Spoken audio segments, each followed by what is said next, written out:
Well, there's the third cave. That's good, but doesn't help us really because it didn't reveal any magma sea or anything else we might have wanted to find here.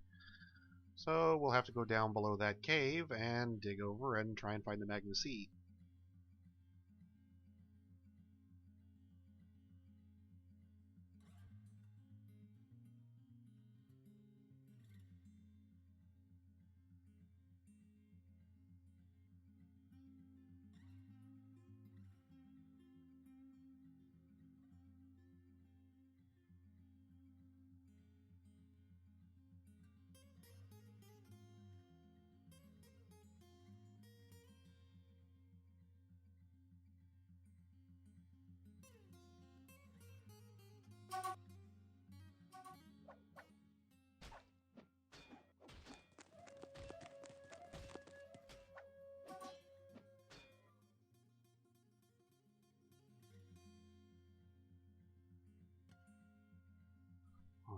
Suddenly my designations aren't working.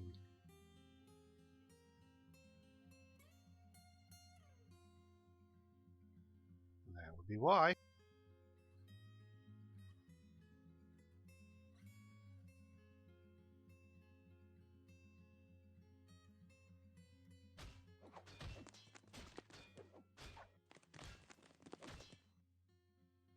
Square of water I have on my base. That's probably my well.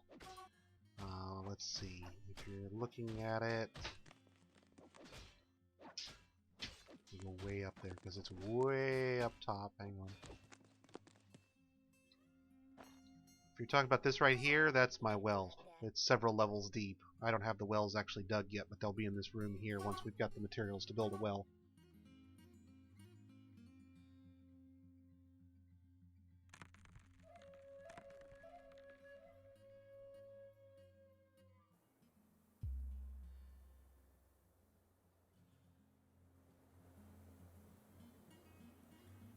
Yeah, I want to see you bring me that limonite. I want you to show me that there's actually limonite ore floating around here somewhere. Did we buy some and I just didn't remember it?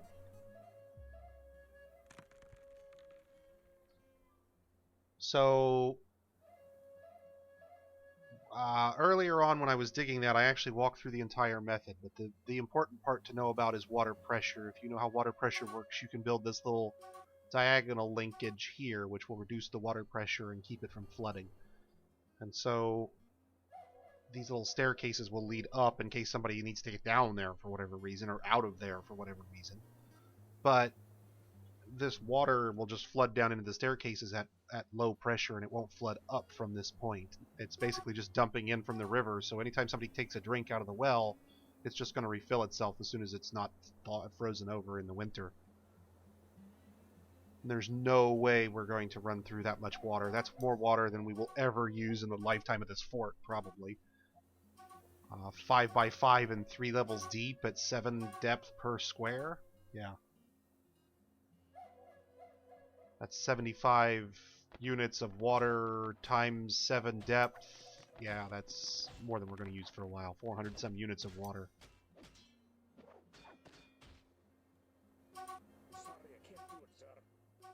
Need to get a furniture stockpile built.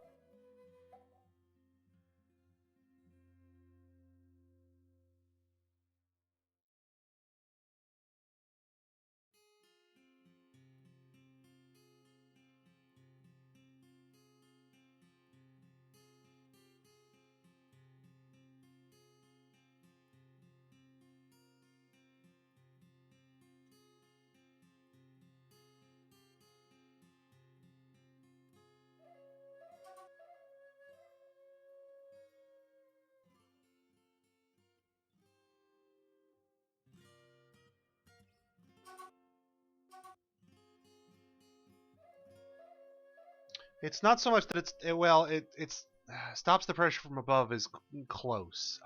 It would be more accurate to say water in the river is pressurized to the level below the river, and so it will try to get back up that high. But after it passes through a diagonal, it's only pressurized to the level of that diagonal. So on the north side of the diagonal here, this little T-shaped structure here, that water's still under pressure. If I punched a hole in the side of this with a staircase going up to the surface, it would well up that staircase most of the way. The water on the south side of the diagonal, however, after it's passed through, is pressurized only to this floor. No matter how I punched a hole into this section, as long as I didn't do it from below, it wouldn't flood up. It wouldn't flood into that channel. It would just spread out slowly at that floor if I came in from the side. It wouldn't even if I had a channel coming down from somewhere above over here and I punched into the side, it would just flood over to the bottom of that staircase and stop. I mean, that's this diagonal here, this pressure regulation system is basically how you manage underground wells in Dwarf Fortress. It's the one secret you have to know. 9 out of 10 dentists hate us for this trick.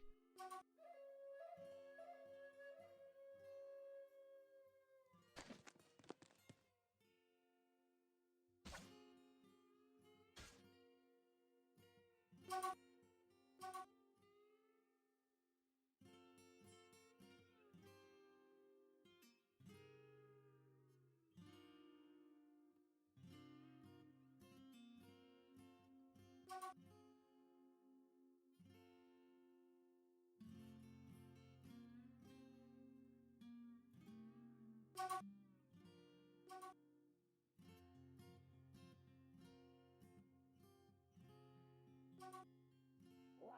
Did you see what I did with this? I'm gonna hang on to this.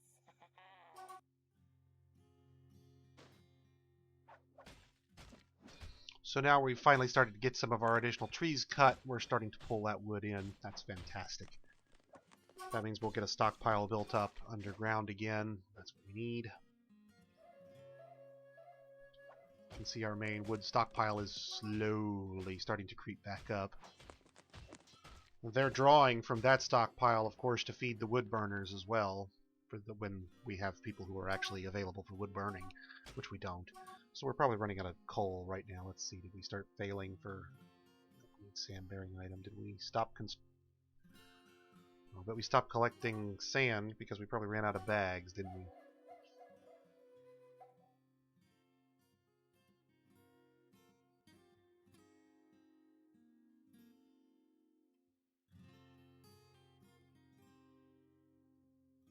Looks like we're out of bronze, and okay, so we can ignore that for now. That's fine. Maybe we'll find copper, and if so, yay, and if not, well, we'll work around it.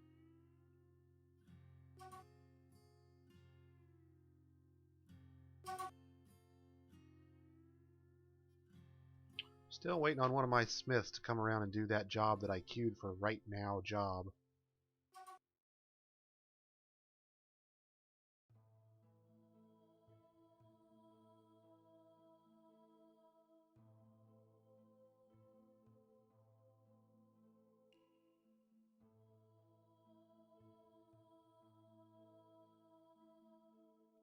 Metal ores. We'll pull all our metal ores right into here. That'll give all those people something to do.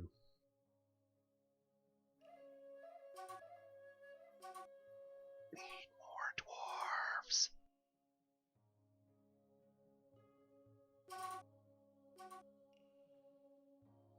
Yeah, I'm not sure if Toadie's actually added back in the whole elves get mad when you cut too many trees thing. I think that's still out, but it's going to be back in at some point, so you need to be cognizant of how many trees you're actually cutting down. Running your metal industry and your glass industry and your clay industry solely off of wood burning charcoal is hugely costly in terms of wood. You will defoliate the surface really fast.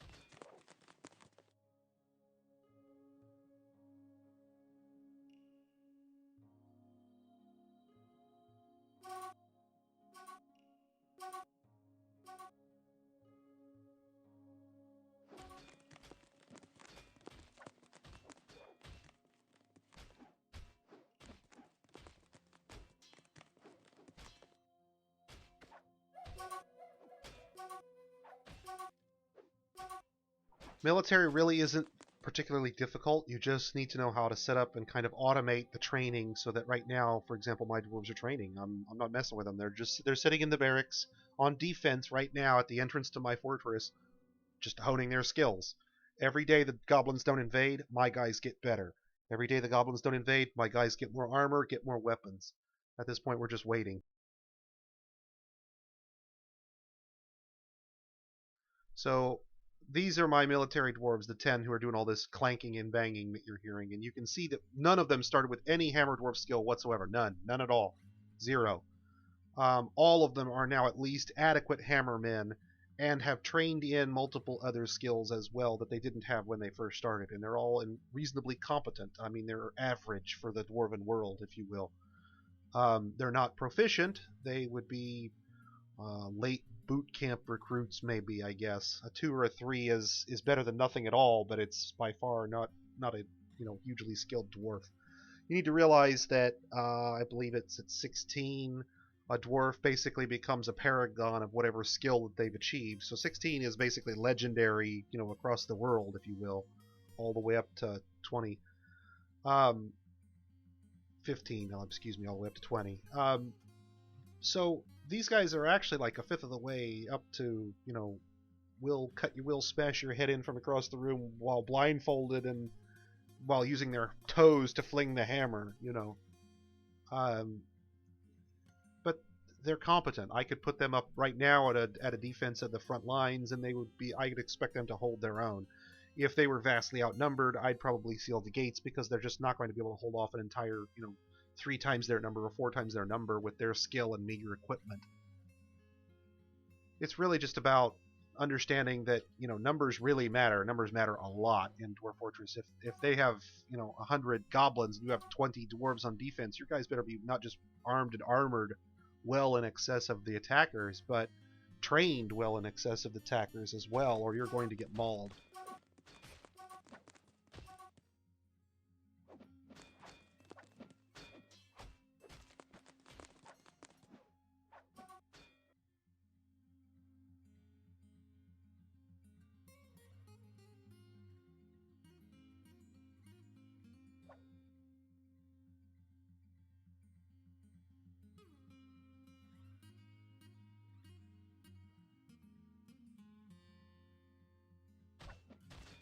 Hell, I'll take all the ore they're willing to deliver to this spot. We'll just stick it all right here in collection and smelt it down.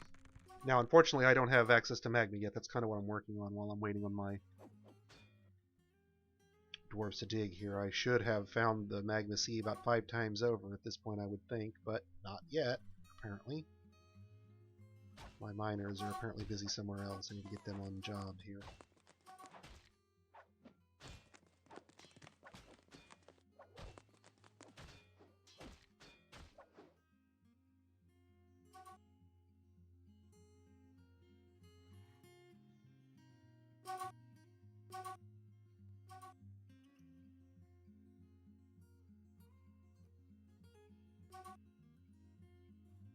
Oh, right. They're still getting the furniture stockpile excavated. That would explain why he's so busy.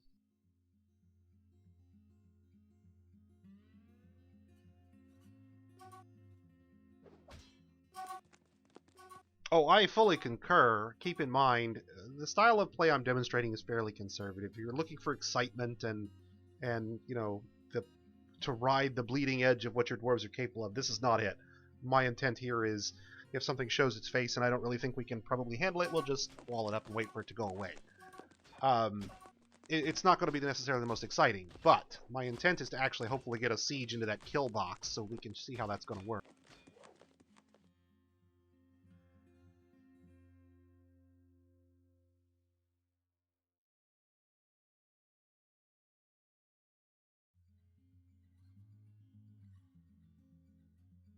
So we'll have to wall this area back up once we get to this point because we've punched holes all the way down to where there's some exploratory mining tunnels I've started to dig underneath our kill room that we're going to have to get rid of. That's okay.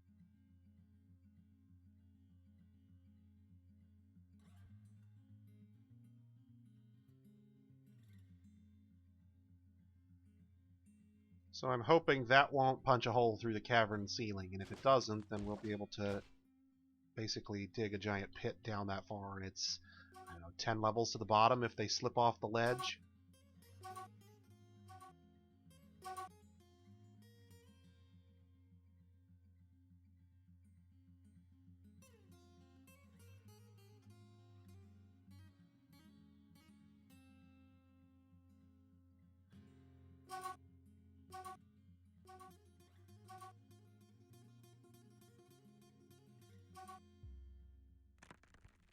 I am kinda trying to avoid the mass cage trap solution. Obviously, that's incredibly effective, but I'm really trying to avoid that in favor of something a little more enjoyable to watch.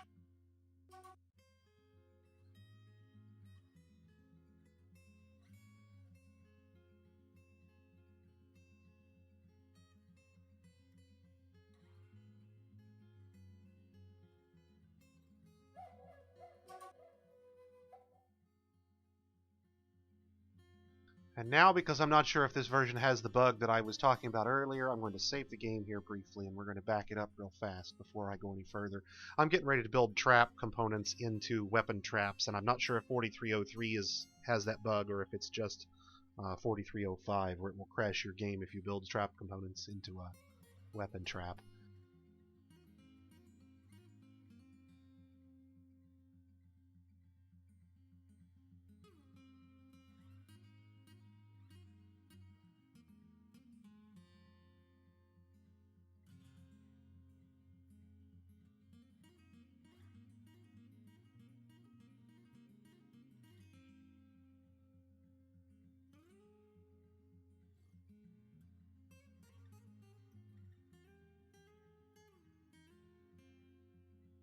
Now, bear with me a second here. I've got to copy that folder.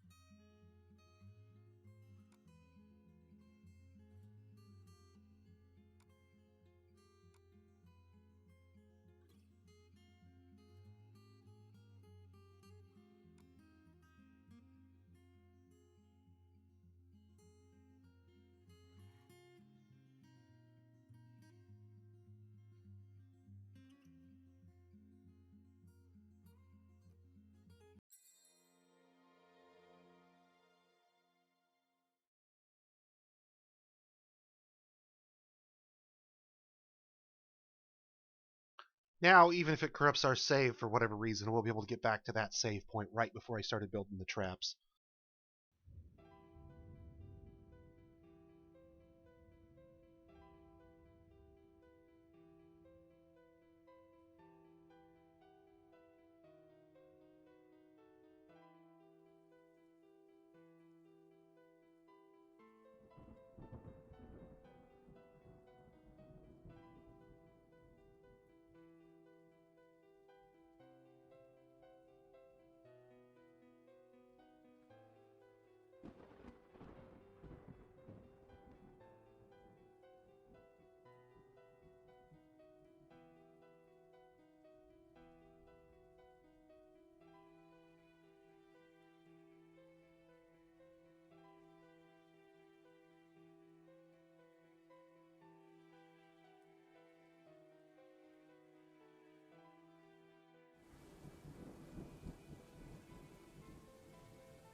Alright, we'll build some basic walls around the entrance to this to kind of give it some definition. And then we'll build up this road. And that road is going to represent the safe path for the wagon. You can see already that there's plenty of free space out there, no harm, no foul. But once we start building traps, traps will obstruct the wagon, and basically we'll line the edges of this path with traps. Wagons will follow the correct path. Traders will follow the correct path. Goblins will follow themselves right across the shortest path into the entrance, and they will mow themselves down on all kinds of weapon traps.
Well, it's going to be a metalworking thing. Let's see. What is he going to end up with? What guy are we doing here?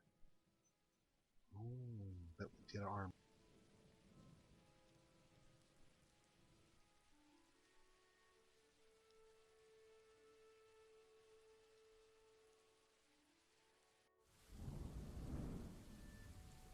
Yep, I'm going to become an armor smith.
Pretty much.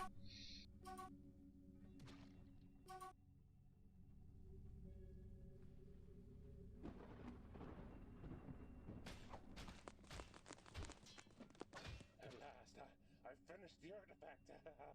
Oh, it's beautiful. I'll name you after my mother.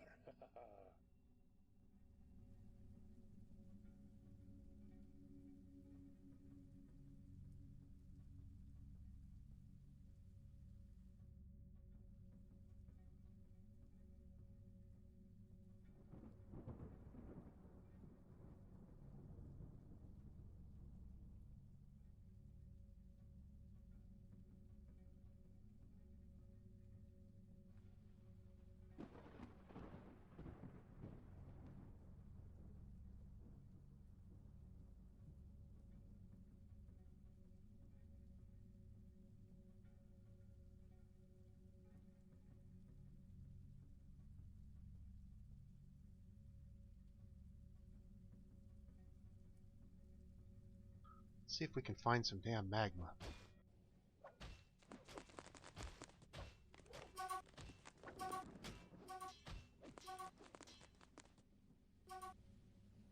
Get a proper dwarven forge going up in here.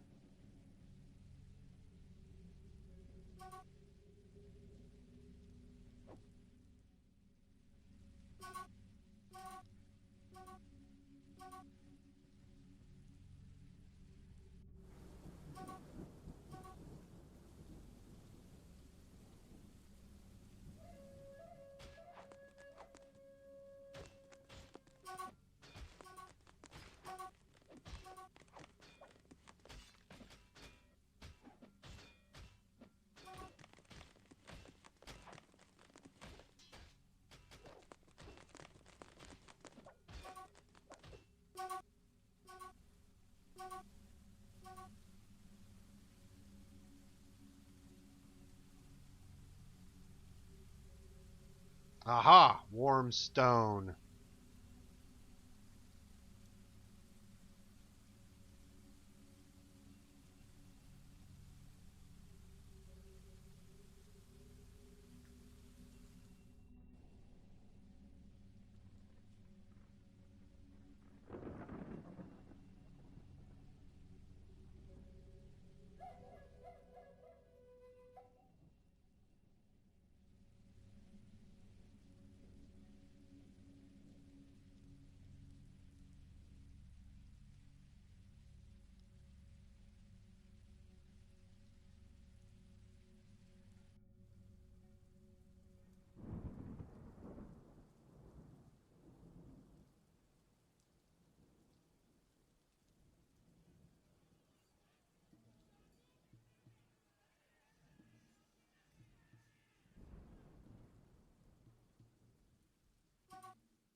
Okay, that will cause them to build that wall from the inside.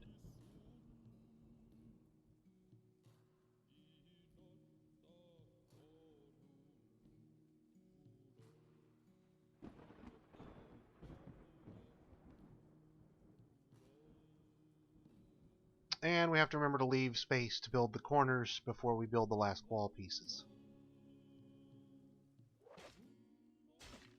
So hopefully our masons and our haulers will come down here and start building this wall for us. While they do that, I'm going to grab a soda real fast.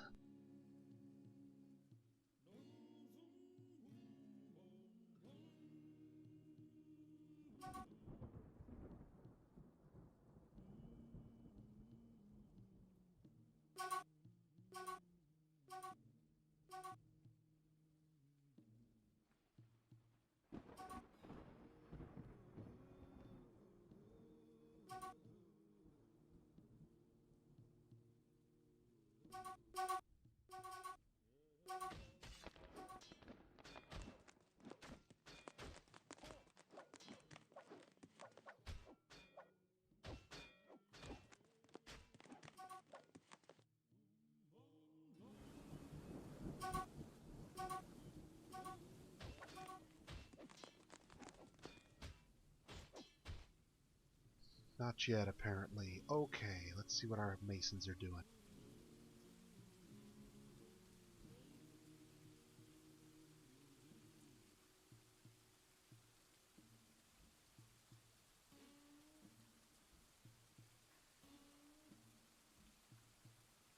Workshop jobs. Okay.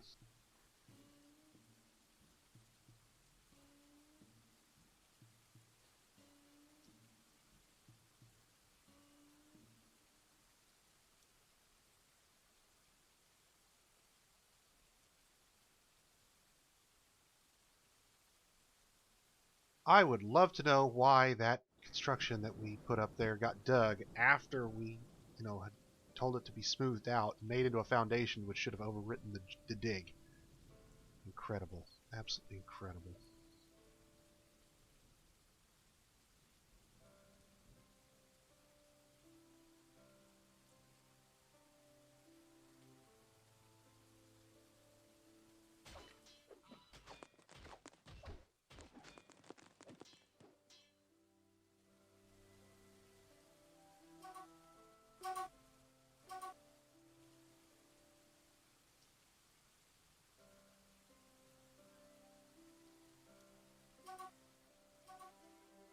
Get both of them on non-workshop job.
Now we'll see some proper action.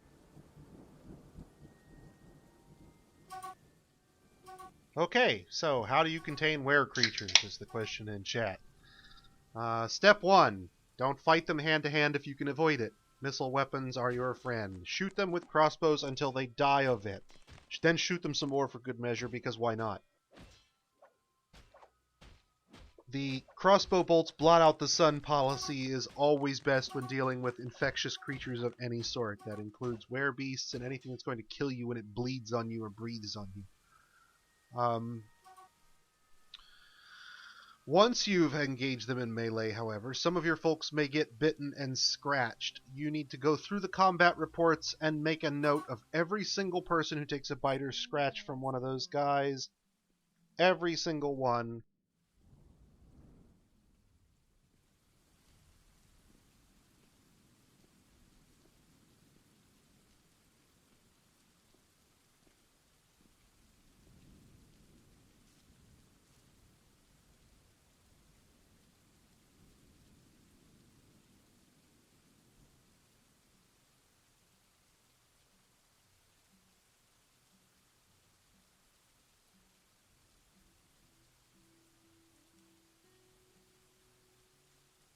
Whoever changed, and hopefully no one else gets scratched.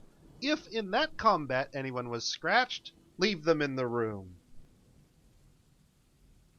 until they get through an entire combat without being bitten or scratched, and go for more than a season without changing into werebeasts. Don't let them out. Treat them as infected. You will have to be absolutely ruthless if you intend to contain a werebeast contamination.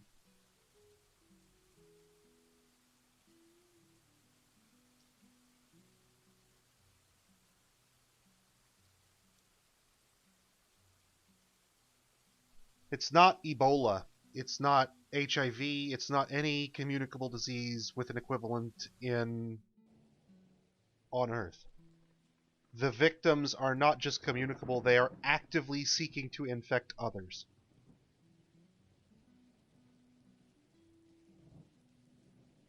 If you think werbeasts are bad, at least you can see them coming. The first notification you get that you have a vampire will be when people start turning up dead with no blood in them. And then you've got to figure out who hasn't had a drink and food in a while. So then you have to find a vampire who's hidden amongst your people. Yeah, and that's what'll happen. You'll kill the werebeast, but if you don't go through and find out who might be contaminated, those folks change the next time, and then they bite and scratch people, and it becomes a very, very cascade effect sort of thing. I mean, it'll crush a fort, no problem. No problem. Any werebeast that comes in is incredibly dangerous. Pound for pound, I'd say werebeasts are probably more dangerous than vampires. At least vampires, you can figure out who it is fairly easily and lock them down, and prove it to yourself. And at that point, you can just leave them walled up. For example, werebeasts, a lot of times by the time you have to figure out who's contaminated, it's not just a person. Usually, it's multiple people that you're going to have to lock down, and chances are good that one or more of them is a werebeast, and they're going to kill the survivors or transform the survivors who didn't get contaminated the first time. Coffins, coffins, coffins.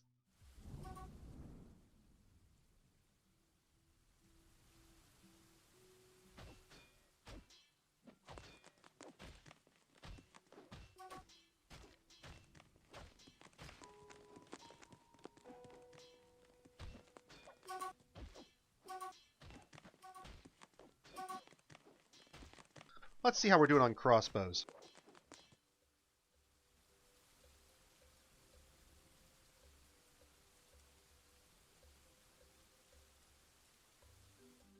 Oh yeah, we've got 36 plus, we're looking at 40, 45 crossbows maybe? Yeah, good. That's plenty. That's enough to equip every civilian in our fortress with a crossbow. Ammunition, how are we doing? Let's see, 1,400 bolts. That's so many I can't actually track the exact quantities of what type of bolts. So that's probably huge numbers of wooden bolts we've built up now.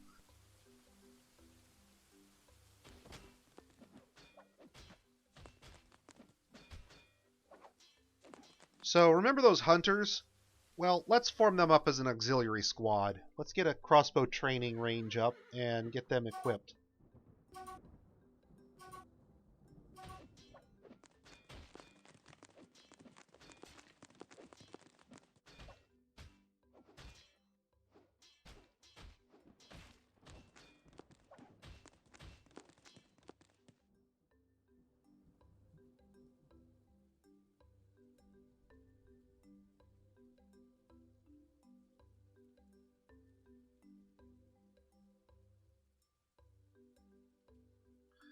Okay, that'll be the last 4 sections of wall we need to wall up our staircase, and then we can crack magma.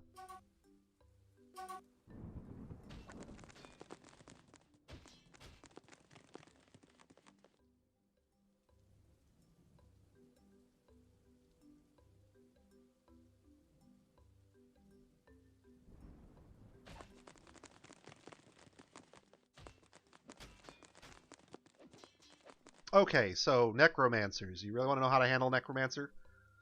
The same rules apply as werebeasts in general. You want to stay away from them, not for the same reason.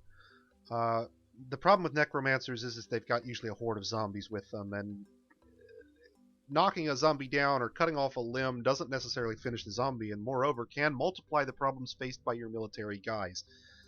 If you wade in with battle axes into a zombie horde and start severing arms left and right, what you're going to end up with is not just a horde of zombies, but a horde of zombies and a horde of zombie arms, and they're all going to be trying to kill you. And your problems are actually just going to get worse, depending on what you sever and what you sever it from. Crushing weapons are always better. You're going to pulp zombies rather than sever them into pieces that can then come after you some more. For the necromancer himself, cage traps are best. If you can capture them alive, that's actually a fantastic, useful thing. You can train your guys against undead. That's dangerous, but at the same time, it's actual live combat experience. You can use it on ranged guys, for example. Take a deep pit, throw the Necromancer in a hole at the side of the pit with some fortifications separating him from the pit. Build a drawbridge that allows you to cut the Necromancer off from the pit so he can't see what's in it at times if you want. Throw some dead bodies into the pit, drop the drawbridge so the Necromancer can see them. He'll immediately resurrect a whole bunch of zombies. Send in your military. Close the drawbridge, send in your military, hack the zombies limb from limb, pulp them all. Once they're all dead and gone, pull your military out, seal it back up, drop the drawbridge, throw some more bodies in, repeat the process. You can use them as training dummies. You can use a Necromancer as a defensive weapon if you really want to get vicious about it. This kill room we're building is over a pit, and I had initially intended to put spikes at the bottom of the pit. If we were right now to have the opportunity to catch a Necromancer, and I don't have any cage traps up, but if we did, if we caught a Necromancer right now, instead of spikes at the bottom, we'd be digging a zombie pit. This thing would go down 30 floors, and you would literally drop into a pit of undead. You might survive the fall. You aren't going to survive the aftermath.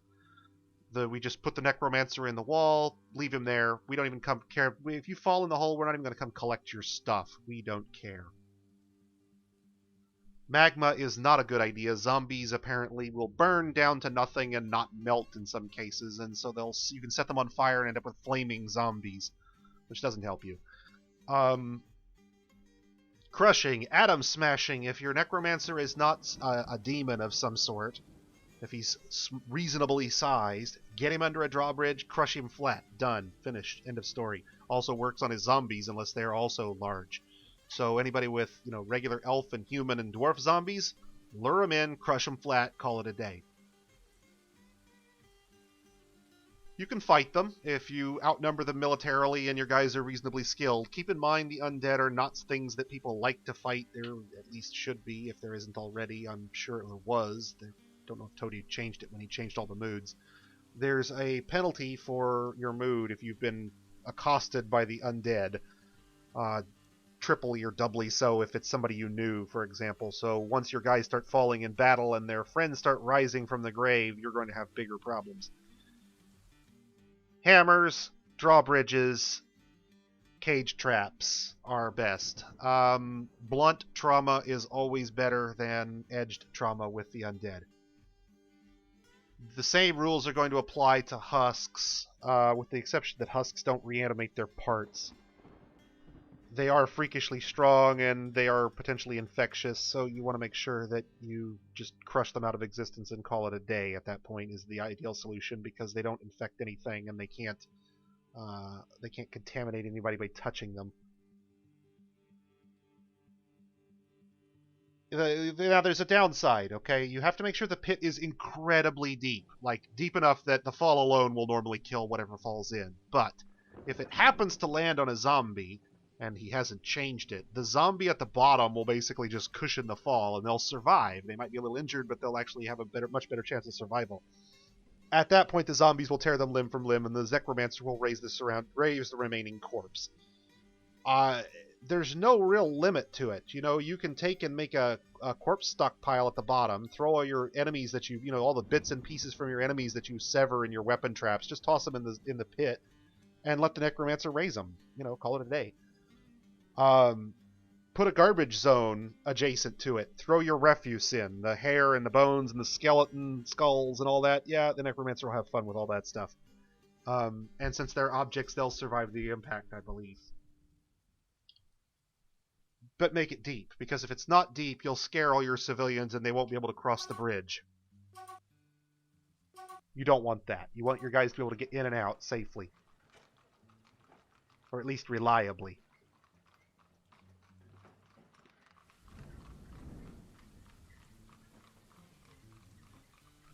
Okay, that's a caravan.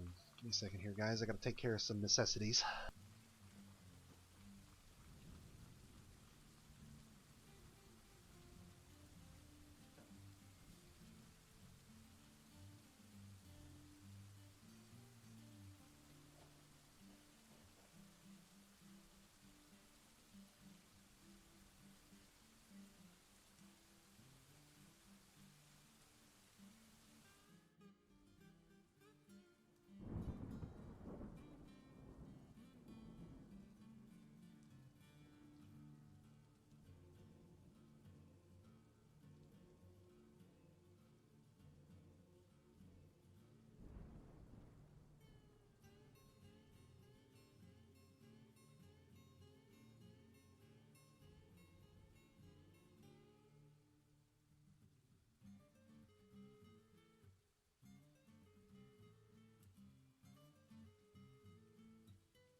I mean, technically, you could use your werebeast citizens that way. There's just problems with werebeasts in general in terms of keeping them and maintaining them. Werebeasts will destroy wooden furniture, so they'll constantly be wrecking their own bedrooms, for example, if you give them some. You can't use doors or such to contain them because they'll smash them down, so drawbridges become your only way to basically control access to them. You have to keep throwing food in, unlike the zombies and the necromancer, because they do have to eat and drink. So you've got to deal with that problem too, which means you've got to constantly be on top of taking care of them manually, if you will. But throw your captured enemies in a hole, and once every month or whatever, when they change into werebeasts, you drop the drawbridge, and your werebeasts go sauntering out en masse to wreak as much havoc among your captured enemies as you can. When they, turn back, you can draft them into a squad, move them into their respective bedrooms, pull the drawbridge lever, and seal them back in. Throw in some new furniture, or have them set up their furniture again, and go back to civilian life, in their cages. I mean, you could use those as a defensive sort of torture weapon if you wanted, I guess. That's a little more difficult than the zombies. The zombies are a little more rare in the terms that you have to embark somebody someplace where there's a necromancer that's going to come. It's not likely we'll see one here. Werebeasts are fairly common. You'll see werebeasts in most forts. It's rare that you don't see a werebeast at some point. In my experience, I hasten to add, in my experience.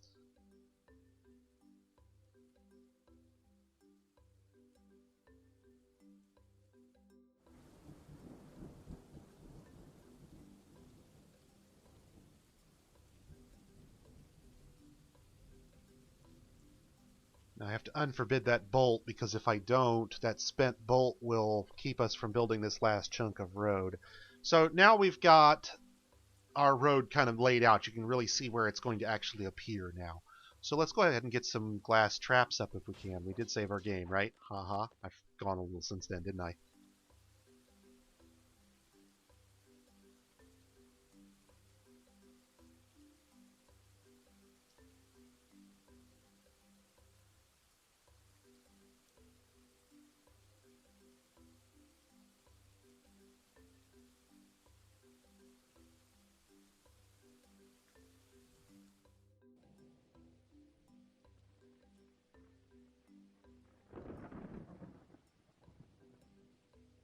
And these are mostly just to catch people who path in around the corners. They'll snag on those weapon traps and take some damage a lot of times.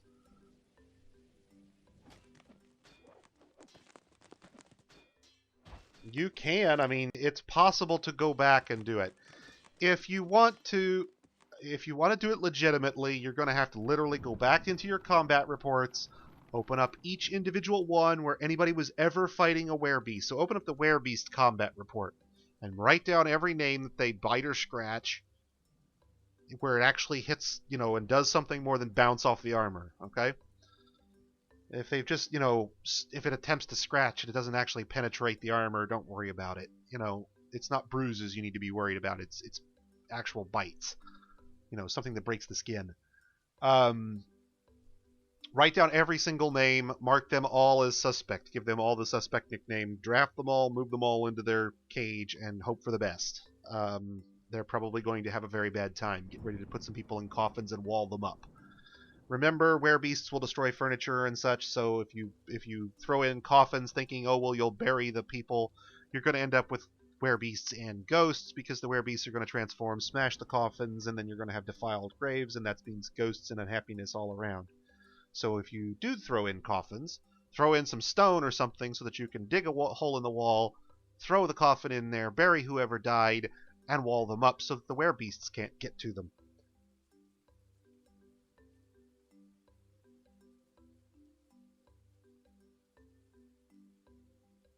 Okay, so certain things can cause a dwarf in your civilization to fall victim to any trap you place, including the weapon traps I just placed now, which is bad, for the record. If a dwarf falls unconscious or is knocked unconscious on top of a trap, that trap will trigger and it will affect the dwarf, or attempt to affect the dwarf. In the case of cage traps, that means you end up with a caged dwarf. In the case of weapon traps, that probably means you end up with shish kebab, or slice and dice, or something equally unpleasant and vaguely reminiscent of the dwarf that was. Armor helps if you fall asleep on a weapon trap, but it's not necessarily going to save you. You don't dodge very well when you're unconscious, and weapon traps get a lot of attacks and do a lot of damage even if they don't necessarily penetrate armor.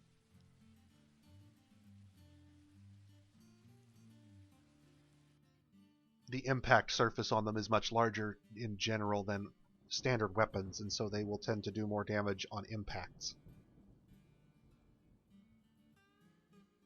You can get your dwarves out of a cage if you expect them. You can free them from the cage. You have to build the cage, build a lever, link it to the cage, and then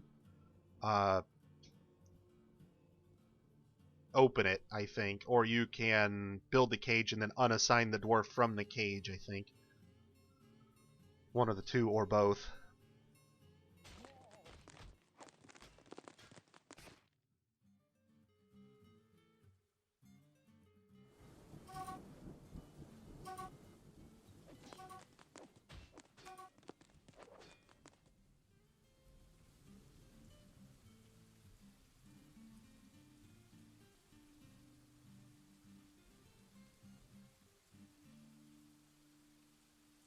So now we need mechanisms, something that we haven't been building because I didn't build another mechanist's shop. So let's go ahead and do that now.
Alright, let's see. Okay.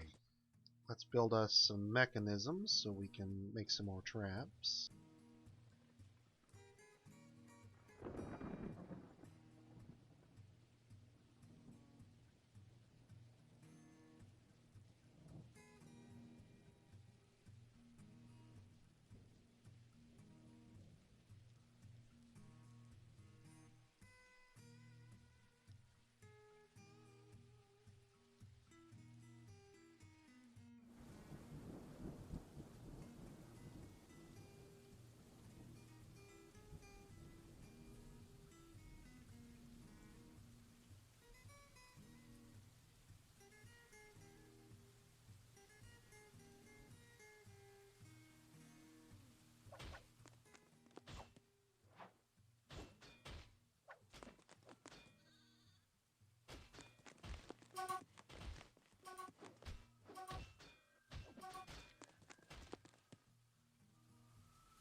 Well, I'll be damned, we found limonite somewhere.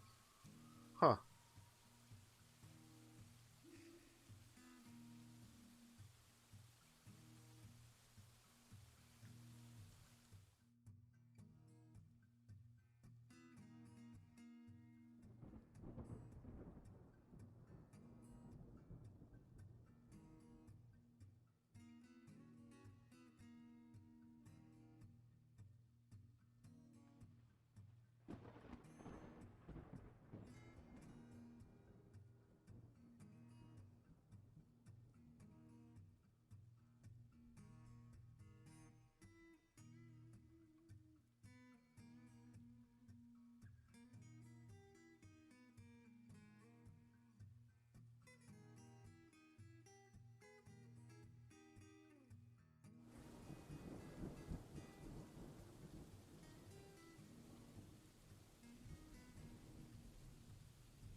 Well, it's more probes until we find it, I guess.